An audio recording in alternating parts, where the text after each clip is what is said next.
Na štai, gaila, kad čia truputėlį prastai matosi sąlyga. 18 laipsnių į rodiklyje 2/5, padauginta iš 18 ir laipsnių rodiklyje vėl 2/5. Tiesiog taikome laipsnių savybę. Mes žinom, kad dauginant laipsnį iš laipsnio, jeigu yra vienodi pagrindai, pagrindas lieka tas pats, o laipsnio rodiklius sudedam. Taigi gausim 18 laipsnyje, 2/5 pridėti 2/5 yra lygu 18 laipsnių 4/5. Ar galėjau aš čia gauti 324? Jeigu, reiškia, 18 padauginus 18, gi gaunasi 324.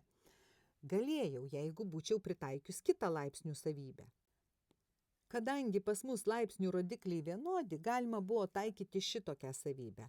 A pakelta kažkokiu tai laipsnio rodikliu kart B pakelta kažkokiu laipsnio rodikliu tokiu pačiu, tai pirma galiu sudauginti skaičius, tada laipsnių rodiklis lieka tas pats.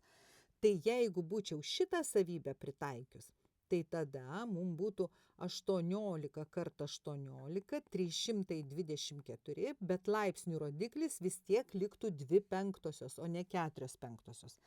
Tokio atsakymo čia nėra. Taigi, teisingas atsakymas A.